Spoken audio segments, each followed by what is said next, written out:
सन्नाटे में छिपी चीख। रात के 2 बज रहे थे। अहमदाबाद की हवा में नवंबर की ठंड उतनी तीखी नहीं थी जितनी एक कमरे में बैठा हुआ वो डर जो 3 अलग-अलग शहरों से आए 3 लोगों पर मंडरा रहा था। कमरे का एक कोना धुंधला था, पर उस धुंधलेपन में चमकती एक कांच की छोटी शीशी किसी के भी खून को जमा देने के लिए काफी थी। एक आदमी, चेहरा तेज, आंखें ठंडी, धीरे से बोला, बस कुछ और दिन, फिर सब खत्म। ये था डॉक्टर अहमद मोइनुद्दीन सैयद, वही शख्स जिसने चीन के मेडिकल कॉलेज से MBBS किया था। विज्ञान का ज्ञान उसकी ताकत था, पर जहर ने उसकी आत्मा को अंधेरा बना दिया था। उसके हाथ में वही बॉटल थी, वही कण जो नमक के बराबर आकार में भी इंसान की जिंदगी निगल सकता था। खामोशी कमरे में सांस ले रही थी, और उस खामोशी में दूर कहीं एक सायरन की आवाज चुपचाप नजदीक आ रही थी। अधूरी जिंदगी, अधूरे लोग, इन तीनों की कहानी कहीं से भी सीधी नहीं थी। हर चेहरा एक अतीत ढोता था। अहमद सैयद, वो एक समय डॉक्टर था, लोगों की जान बचाता था।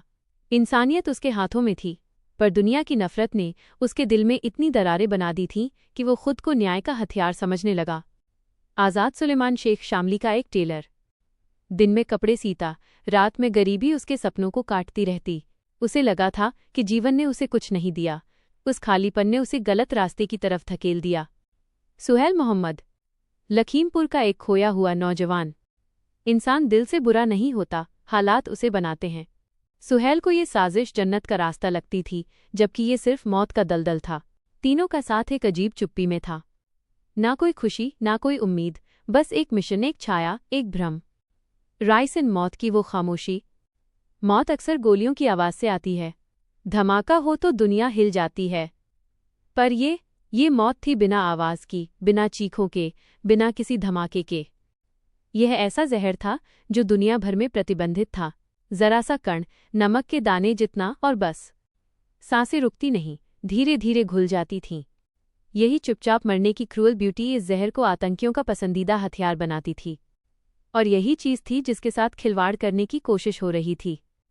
इस देश की सड़कों, बाजारों, ट्रेनों, किसी भी भीड़भाड़ वाली जगह पर सिर्फ कल्पना भर करने से भी रूह कांप उठती थी। ATS, वो परछाई जो हमेशा साथ होती है। गुजरात ATS की टीम महीनों से इन तीनों लोगों की गतिविधियों पर नजर रख रही थी। फोन निगरानी, डिजिटल फुटप्रिंट्स, नकली नामों से किए गए ऑनलाइन ऑर्डर, और सबसे बड़ा सबूत, 10 लीटर अरंडी का तेल जिसे गलत मकसद से इस्तेमाल होने से पहले ही पकड़ लिया गया।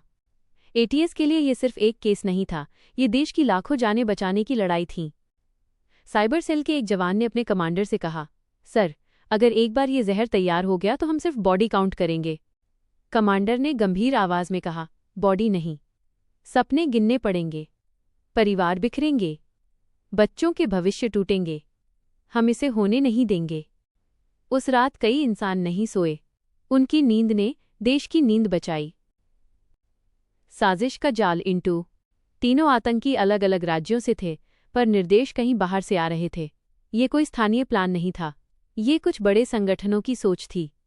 एक हमला, जोरदार नहीं, पर डरावना, इतना कि पूरे देश के दिल को हिला दे।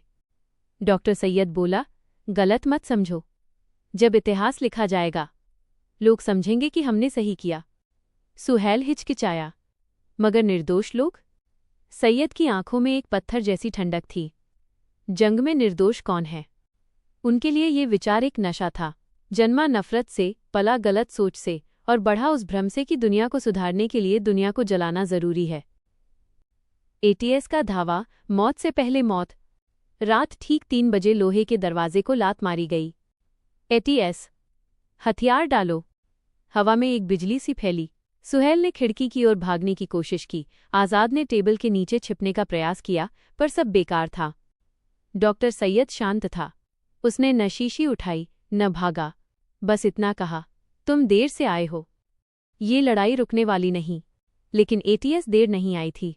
उनके आने से पहले मौत की वो शीशी सिर्फ एक संदेह बनकर रह गई थी। पूरा कमरा सील कर दिया गया। एक अधिकारी की आंखें भर आईं। अगर हम देर कर देते तो? कितने परिवार रोते, कितनी माएँ अपने बच्चों का चेहरा पहचान भी न पातीं। देश ने एक गहरी सांस ली, जिसे बहुत लोग शायद महसूस भी न कर पाए। पूछताछ, अपराध का आईना। ATS के इंट्रोगेशन रूम में सच इतने टुकड़ों में मिला कि हर टुकड़ा एक नए डर की कहानी था। सैयद से पूछा गया, तुम डॉक्टर होकर भी ये कैसे कर सकते थे? वो मुस्कुराया। डॉक्टर ही सबसे अच्छा जानता है कि इंसान कहाँ से टूटता है। उसके चेहरे की मुस्कान में इतनी नफरत थी कि इंसानियत का मतलब भी डोल जाए। आज़ाद बोला, मैंने जिंदगी भर सिलाई की, पर कभी किसी ने पूछना जरूरी नहीं समझा कि मैं कैसा हूं। गरीबी आदमी को कड़वा कर देती है। गरीबी ने उसका शरीर झुकाया था, लेकिन नफरत ने उसकी आत्मा मोड़ दी थी। सुहेल की आंखों में पछतावा था। मुझे लगा था किसी मकसद के लिए लड़ रहा हूं, पर मैं तो बस मोहरा था। उसके आंसू चुपचाप गिरते रहे। उसकी चुप्पी तड़पती थी, पर कानून के सामने आंसू भी सबूत नहीं होते।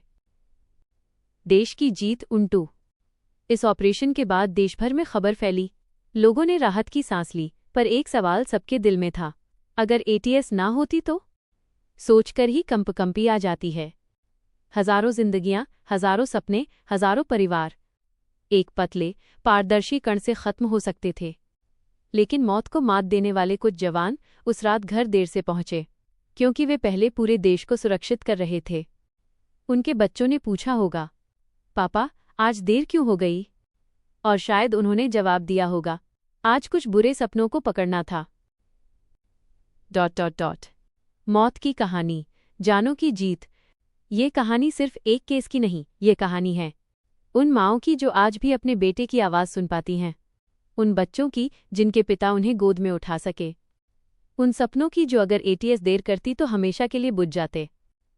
देश अक्सर उन हीरोज़ को नहीं जान पाता जो बिना किसी शोर के हमारी सुबहें सुरक्षित बनाते हैं। एटीएस ने सिर्फ 3 लोगों को नहीं पकड़ा, उन्होंने मौत का वो साया पकड़ा जो चुपचाप हजारों घरों पर मंडरा रहा था। ... सच्चाई की सीख। कहानी का अंत सिर्फ गिरफ्तारी नहीं है, असली अंत है जब हम समझें कि नफरत की राह हमेशा मौत पर ख़त्म होती है।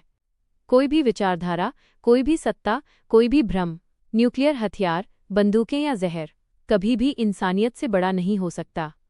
और देश तभी सुरक्षित है जब हम जाग रहे हों, एकजुट हों और ऐसे साए को पहचान सकें जो चुपचाप हमारे बीच घूमते हैं।